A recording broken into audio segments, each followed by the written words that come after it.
Buenas tardes, voy a empezar con el tema de trauma complejo y disociación. Quería empezar con una historia en realidad. Hace más o menos unos 17 años, finales de la década de los 90, la CS, junto con la institución Kaiser Permanente, es una institución de medicina preventiva, hicieron un estudio en donde encontraron un factor de riesgo que hasta la actualidad es considerado uno de los principales factores de riesgo para las 10 primeras causas de muerte y mortalidad en los Estados Unidos.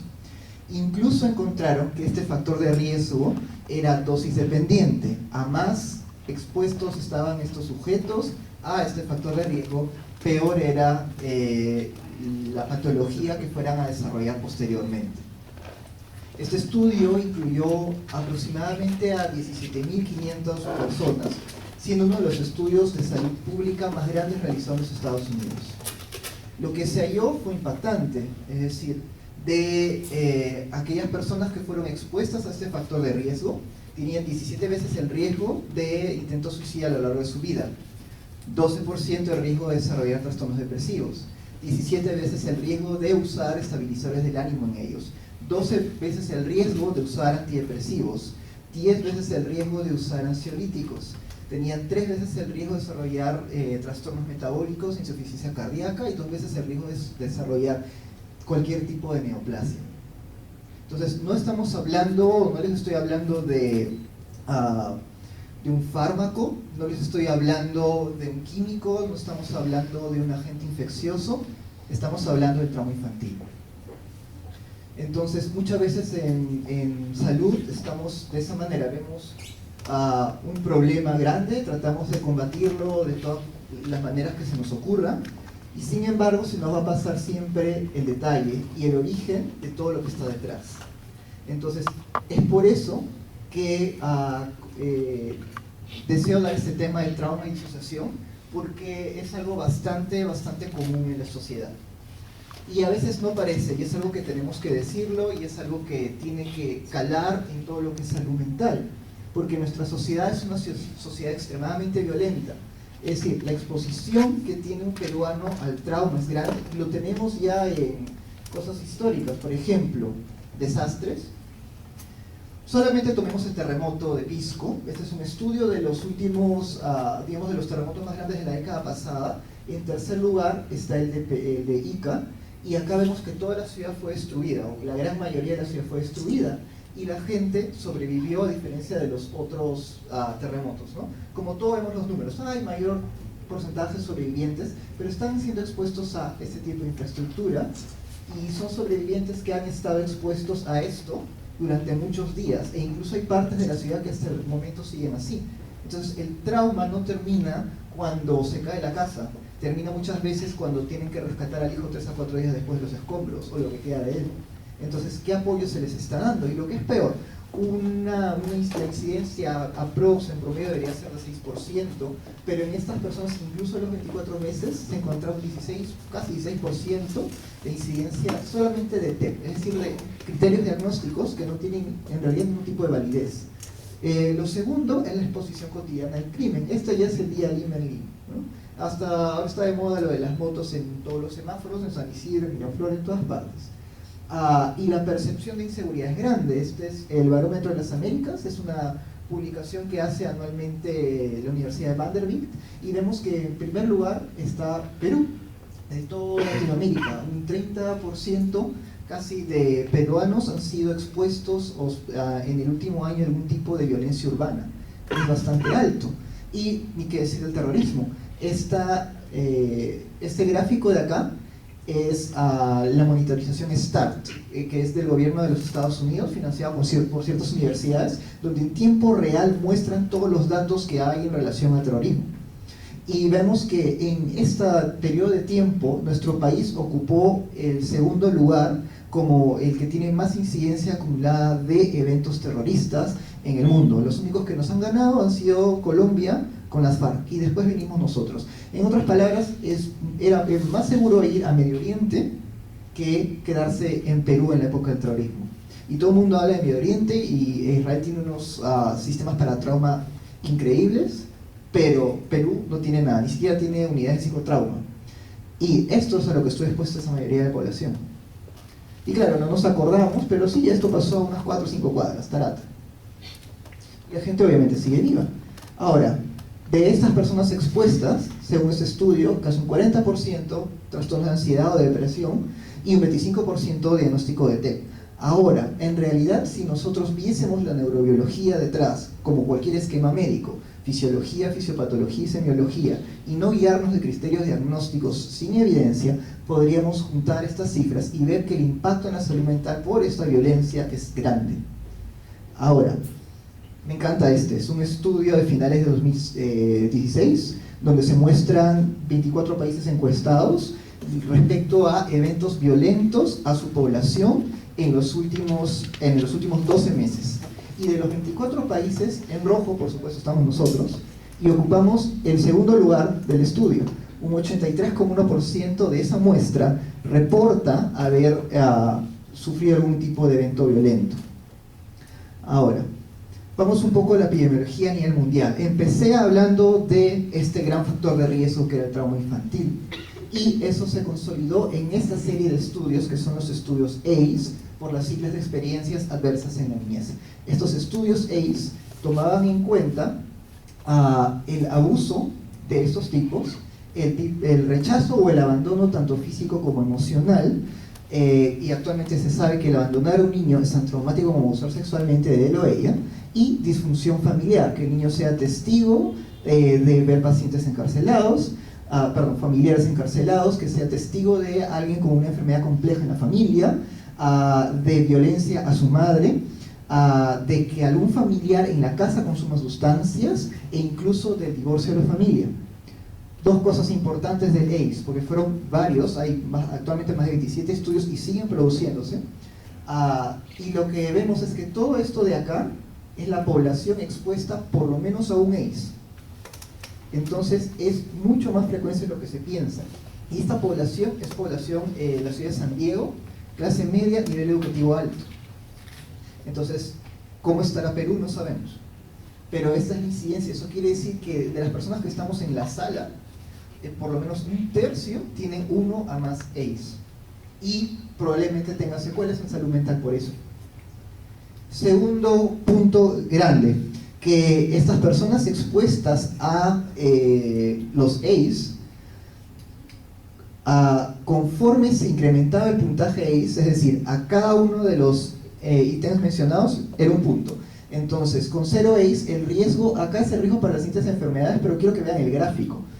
Está tanto riesgo de cáncer, diabetes, ictus, enfermedad pulmonar obstructiva crónica, al número de parejas sexuales, etcétera, etcétera, etcétera. Y como vemos, conforme se incrementan los ACE, el tamaño de la población que se relaciona con esto se incrementa. Incluso ya con 4 ACE no hay diferencia entre tener 4, 5, 6 o 7 ACE. Y ¿cuál fue la implicancia?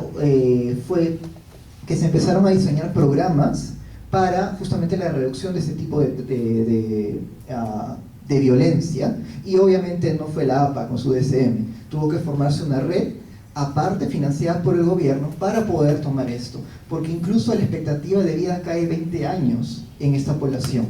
Es más, ya con 4 ACE casi no hay personas que lleguen a los 60 años. Y otra cosa es obviamente el impacto económico, es decir, estamos hablando de que anualmente se produce una pérdida de 124 billones de dólares por violencia, la gran mayoría por pérdida de la productividad, no tanto por la parte de comorbilidades. Ahora, ¿por qué? ¿Por qué la gente está muriendo antes? ¿Por qué la gente está con ese tipo de enfermedades? Dijeron de repente secundario a sustancias, porque está relacionado, pero este estudio considera sustancias y lo operacionaliza distinto.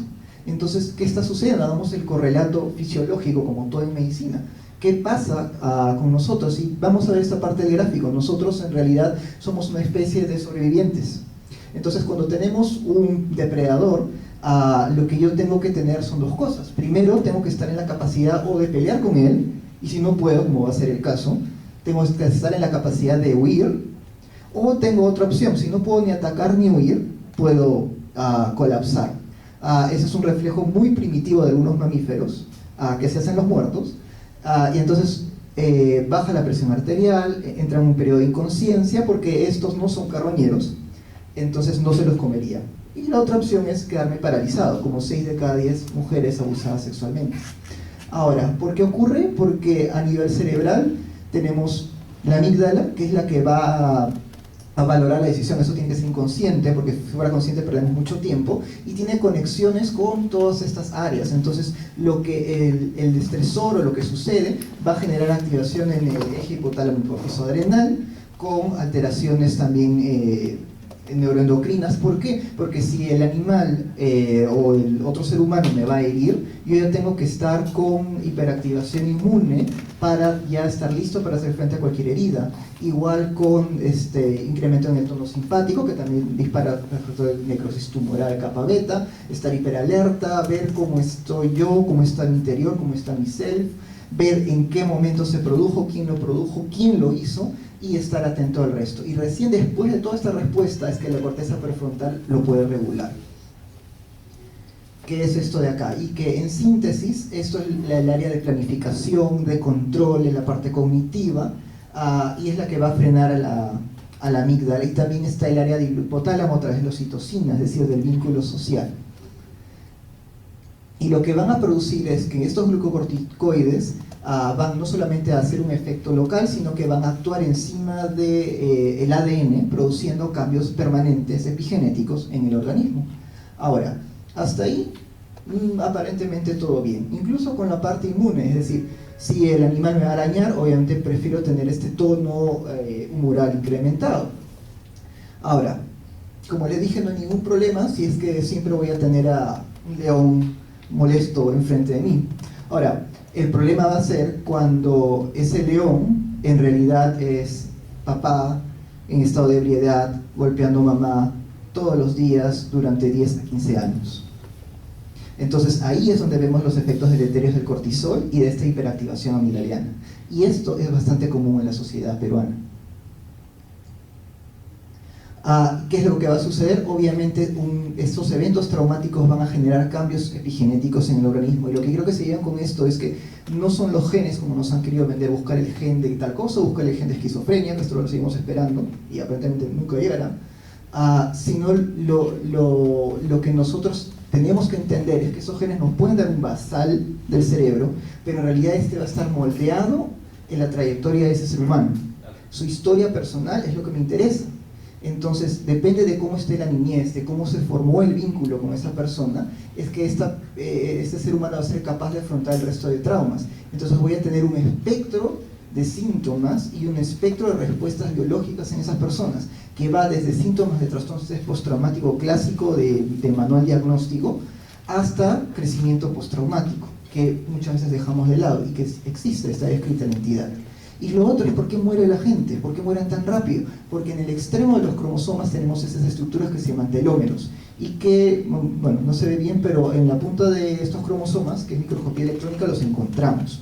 Ahora, cuando esto es el proceso normal, que tenemos la longitud de los telómeros y la edad, y obviamente conforme envejecemos los telómeros se van acortando. ¿Por qué? Porque al desenvolver las hebras de ADN se produce fenómenos de splicing, de corte, se vuelve a condensar, entonces este corte y condensación genera ese proceso normal de envejecimiento.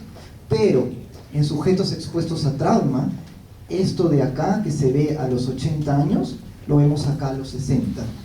Y conforme incrementan los 6, esto de acá incluso tira hacia adelante. Entonces, y eso sale de revisiones sistemáticas de estas personas.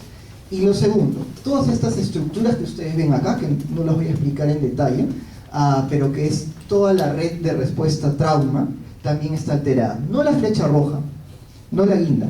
Todo lugar donde vean una flecha está alterado. Entonces el impacto no solamente es a nivel inmune, no solamente es a nivel celular, es también a nivel de redes. Y esto de aquí, ¿dónde lo han visto ustedes? Esto es sobre la vía mesolímbica y pesocortical. ¿Dónde lo han visto? Clásico, todo texto de farmacología de antipsicóticos. Pero mentira, esto pertenece a una revisión de Nature sobre trauma infantil. Entonces, la psicosis no es exclusiva del F20. ¿ya? Incluso en el ACE vemos que incluso descartando abuso de sustancias, las personas expuestas a eventos traumáticos tienen hasta 10 veces el riesgo de hacer cuadros alucinatorios. Y eso está alterado porque el accumbens y el área tegmental ventral de donde parten estas vías se alteran en trauma.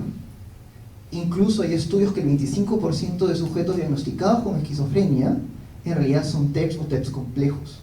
Entonces tenemos que salir del oscurantismo de seguir usando textos del siglo XX, al final del siglo XIX, a un enfoque más médico, basado en evidencias, fisiología, fisiopatología y finalmente semiología. Ahora, esto de acá es cómo se altera las estructuras cerebrales según el tipo de abuso. Por ejemplo, con abuso físico se incrementa el grosor de la corteza auditiva, de la circunvolución transversa de Hesch, y se disminuye la intensidad de transmisión de señal entre el área de Wernicke y el área de Broca, el fascículo arcuato. Pacientes que se quedan congelados y no pueden hablar cuando se ponen nerviosos, y aquí está. Pacientes con alucinaciones visuales, auditivas, aquí está, no asociadas a F20. Ver violencia doméstica, disminución del grosor occipital, especialmente lo que antes era el área 18 de Brodmann, alucinaciones visuales, y de la cintilla. Esta cintilla de acá lo que es parte de la red neuronal por defecto, la cintilla longitudinal lateral, y esta cintilla es la que nos permite monitorizar cómo estamos nosotros, todo lo que son síntomas disociativos. Abuso sexual también en la parte occipital, también en el precunio, conciencia del yo, y también en la zona genital, ya somatosensorial. Esto de acá es también bastante importante. Estos son estudios de conectividad neuronal. Estos son sujetos no expuestos a trauma, y vemos que lo normal es que la corteza prefrontal sea la que dirija la mayoría de las estructuras, que la ínsula, que es la zona donde hacen relevo la red neuronal por defecto, la antesional anterior y la saliente, tenga menor coordinación, y que en precunio, que es la zona de la conciencia del yo, también tenga menor coordinación. Cuando el paciente es expuesto a trauma, pues la corteza prefrontal tiene un apagamiento, y la prevalencia de la actividad cerebral se va, y los hubs y las redes neuronales se van hacia la zona derecha del cerebro y hacia la ínsula, fenómenos disociativos, y hacia el precunio. Entonces, esto me explica la clínica, y son síntomas que no los voy a encontrar en ninguna parte. Ahora, ¿cómo podemos resumir toda la parte semiológica? Porque es bastante extensa. Bueno, como dice Van der Kolk, que es del grupo de trabajo de Harvard, la disociación es la esencia del trauma. Si yo encuentro síntomas disociativos, lo primero que tengo que hacer es descartar algún tipo de trauma. Ya no pensar que es esquizofrenia. Los psicopatólogos no sabían, estaban a ciegas, no tenían neurociencias. Entonces la pregunta es, ¿por qué nosotros sí seguimos a ciegas? Si esto ya se sabe. Es como la dermatología de hace 200 años, ¿no? Todo lo grupo en pústulas, en pápulas, y está bien, pero ya cuando tengo que hay agentes etiológicos o autoinmunes, ya no puedo seguir haciendo ese tipo de clasificaciones. Y lo que vemos es un texto que usa en Oxford respecto a la clínica de los síntomas disociativos, y los agrupan en 4. En otro color le pongo los somatomorfos positivos, que son cuadros alucinatorios, desde lo somatosensorial hasta lo olfativo. Y se confunden hasta en 25% con los schneiderianos del primer orden, que dicho sea de paso, Schneider nunca dijo que eran esquizofrenia, ¿ya? Entonces pueden hacer cuadros psicóticos. Lo segundo, que tienen también síntomas psicomorfos negativos, disociaciones, amnesias, bloqueos, fases de perplejidad anormal, hipoprosexia, etc., etc., etc. Síntomas somatomorfos positivos, dolores, algesias. Pacientes con, por ejemplo, uso sexual pueden tener hiperalgesia o vaginismo, y síntomas somatomorfos negativos, parálisis de miembros y las famosas histerias que ustedes veían con Charcot. Ahora, eso es en adultos. Y en niños, esto es también otro grupo de estudio, en 26 centros que hizo la red de estudios para estrés traumático en niños, que no tiene nada que ver con la APA, sobre cuáles son los principales síntomas que voy a encontrar en trauma infantil por producto de todo esto. Y es, primero, irregulación afectiva y fisiológica, por lo que hemos visto, enuresis, encopresis, clientes niños que el miedo o el terror les dura más de lo normal, o aparece sin estímulos aparentes. Disregulación atencional y conductual, porque si el problema en adultos es que a todos les ponen F20 y son postraumas, el problema acá es que a todos les ponen TDAH y le dan metilfenidato. Y no es así, ¿ya? Hay un déficit atencional porque hay alteración en el cingulado anterior, ¿ya? Y hay una alteración en la ínsula, se va hacia la red neuronal por defecto, ese niño que va a prestar atención, ¿ya? Y obviamente manifestaciones conductuales asociadas al hiperarousal, a la hipervigilancia y cuadros de agresividad. Entonces, como vemos, van a venir estos niños que son trauma complejo y les voy a poner, sí, tiene depresión, y tiene ansiedad, y tiene enuresis, y encima tiene TDAH y oposicionista desafiante. Sertralina, metilfenidato, etc. Y me olvido de que la causa médica es el trauma. Lo siguiente es la disregulación interpersonal. Interpersonal, no puedo mantener relaciones, no puedo no puedo vincularme con alguien porque tengo un vínculo ambiguo, obviamente. Y la disregulación interpersonal, yo tengo la culpa o yo sufro vergüenza, pero no es como se nos pinta, eso no son parte de afectividad. Vergüenza no es parte de la amígdala, es parte de la ínsula, porque va hacia mi identidad y quién soy yo como persona. Y como hay una hipoactivación izquierda, que es la parte racional, y que es la parte que me da la conciencia y el tiempo anímico, estos pacientes experimentan el trauma constantemente. Y la vergüenza no es una emoción, es un estado del yo, del self. Entonces, se sienten con vergüenza, que obviamente difícilmente sale con técnicas cognitivas, ¿ya? Y tienen eso de larga data, o la sensación de vacío, que al menos esa entró para trastorno límite de personalidad en los sistemas de clasificación. Y síntomas del espectro postraumático, hipervigilancia, reexperimentaciones con los flashbacks y la pesadilla de todas las que hemos visto en las películas que están acá y lo que el DSM dice, pero me estoy comiendo todo esto. Y estoy privando de un tratamiento adecuado a estos niños y a estas poblaciones. Y una gran crítica es justamente por qué estamos dándole tanto metilfenidato a los niños y por qué hay tanta esquizofrenia, que en realidad es el 1%, pero en nuestras instituciones, por ejemplo, el Hospital Alcorrera llega a ser hasta el 20% de las detenciones. Entonces, ¿qué está pasando? ¿De verdad son esquizofrenias? ¿De verdad son TDAHs? ¿O es que seguimos el oscurantismo y no tenemos capacidad crítica como las otras especialidades? Otra cosa que sale de conocer la fisiopatología es el manejo, porque tiene el manejo que ya se sabe y ya está demostrado en metaanálisis, es en 3 etapas. Primero tengo que estabilizar al paciente. Yo no voy a pretender que una persona que tiene apagamiento de toda la parte izquierda del cerebro y los procesos cognitivos, le voy a hacer una psicoterapia cognitiva. No va con la neurociencia, no va con la neurobiología, tengo que estabilizarlo. Esto implica la generación de redes, la generación de nuevos vínculos, que tenga un trabajo, que se sienta útil como persona. Todas las partes que siempre nos olvidamos cuando atendemos a un ser humano o uno de nuestros clientes. Esta parte de estabilización no se refiere a estabilización clínica, se refiere también a la estabilización social del individuo. Lo segundo, de ahí recién voy a poder procesar todos los trastornos de ansiedad y de hiperactivación amigdaliana y de flashbacks que presenta este cliente. Y recién al final, cuando yo logro integrar, porque recordemos que otro de los hallazgos es una atrofia en la parte central, en las áreas 4 y 5 del cuerpo calloso. Entonces, esta unión entre la lateralidad del hemisferio derecho, que ve toda la parte de creatividad, de imaginación y de emociones, y la parte izquierda, que es la parte racional, se pierde. Entonces, cuando yo recién proceso eso, es que se empieza a producir la integración y recién ahí podré extraer con reestructuración cognitiva. Entonces, no todo se trata de fármacos. ¿Qué más podemos hacer? ¿Tienen 10 minutitos? ¿Qué más podemos hacer? Obviamente toda la parte social, que siempre olvidamos. Estos son las consecuencias que vienen de los estudios ACE.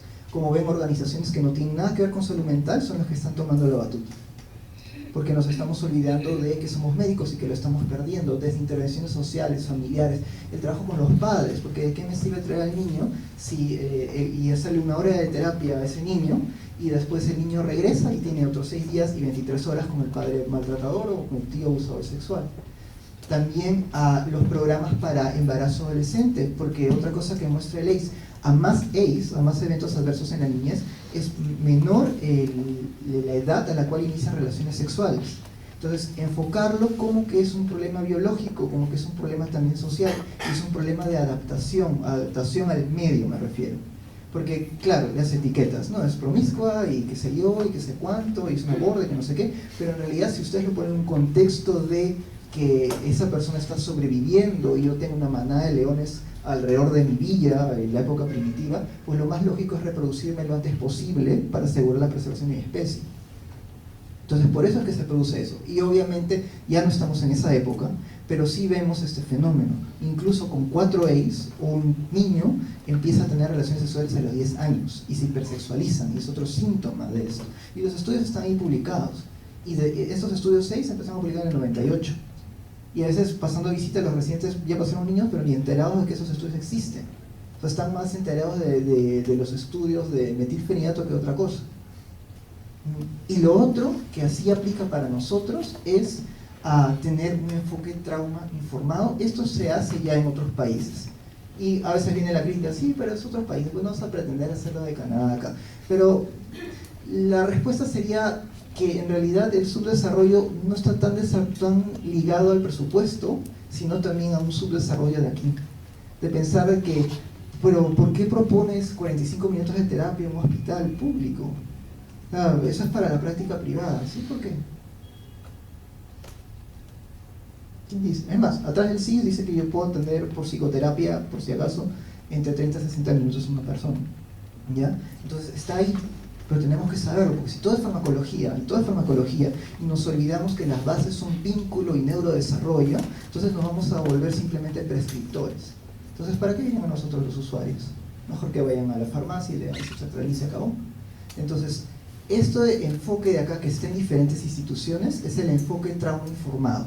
¿Qué quiere decir? Una cosa es trauma informado y otra cosa es trauma enfocado. Trauma enfocado es que yo todo lo veo TEP y a todos le doy tratamiento para TEP.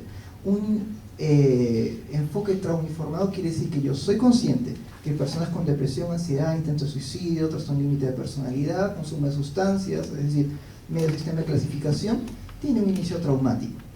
Por tanto, esos enfoques manicomiales de que el paciente no quiere comer, sujeción mecánica y le meto sonda, ¿y qué pasa si esa usuaria de servicios, cuando era pequeña, era abusada sexualmente? ¿No estoy haciendo lo mismo? Amarrando y obligando. Entonces, todo este tipo de cosas, reducción de estigma, de ese es paciente. Entonces, cambiar hasta el idioma, eliminar la parte de sujeción mecánica, considerar, hacer que mi ambiente sea agradable para los usuarios. Sí, pero es un hospital que espero que sea agradable, porque tenemos usuarios que han sufrido por esto. Entonces, incluso esto ya está en todo tipo de instituciones en otros lados. ¿Por qué no se da acá? Entonces, eso es un enfoque trauma informado. Entonces, en resumen, eso es el conocer lo que es trauma, es importante porque de ahí deviene la fisiopatología de las cosas que hacemos, la gran mayoría de cosas. Nos mejora el trato al usuario, nos enfoca a formarnos también como terapeutas, además de como médicos psiquiatras. Deviene también políticas de salud pública, manejo interdisciplinario con asistencias sociales, con otros terapeutas, no solamente cognitivos, de repente al mismo tiempo un terapeuta de familia para ese usuario y para esa familia, mejorar los sistemas que tenemos, mejorar las carteras de servicios en los hospitales. Estamos formando en el Hospital Arcorar un servicio de psicoterapia y queremos tener, de hecho hemos empezado con personal asignado solamente para psicotrauma, por la gran cara que les presenté al inicio. Y lo otro es saber que este efecto epigenético que les mencioné en un momento pasa a la siguiente generación. Entonces lo que yo hago trasciende al sistema del individuo, trasciende al individuo, llega incluso hasta las generaciones que están por venir. A finales de los años 10 había un soldado que había salido todavía no era soldado, pero había salido de un ambiente disfuncional, padre bastante castrante, violencia física, disfunción familiar, ambiente religioso cortante, y encima estalla la Primera Guerra Mundial, muere todo su batallón, sobrevive, hace síntomas de TEP, y estaban experimentando, él era alemán, en este tiempo con metanfetaminas endovenosas, todos los días de su vida. Entonces imagínense la clínica que tenía, más el uso indiscriminado de la medicación, sin evidencia. Este sujeto empezó a hacer ya hasta ideas cuasi delusivas, se metió a la política, fundó el partido nazi y estalló la Segunda Guerra Mundial. Sí, Adolf Hitler tenía un trastorno de estrés postraumático complejo, eso lo pueden leer en el libro de Nasir Gaemi sobre historia y psicopatología. Entonces, esa importancia a veces no la vemos. Cuando yo tengo un cliente o tenemos un niño, su historia todavía no está escrita. O sea, está en nuestras manos el poder frenar toda esta historia natural de enfermedad, el poder incluso actuar a nivel sistémico. Ahora la pregunta es, con esta información, ¿qué cosa va a cambiar de su práctica privada o de su práctica en los hospitales? Los dejo con esa idea. Gracias.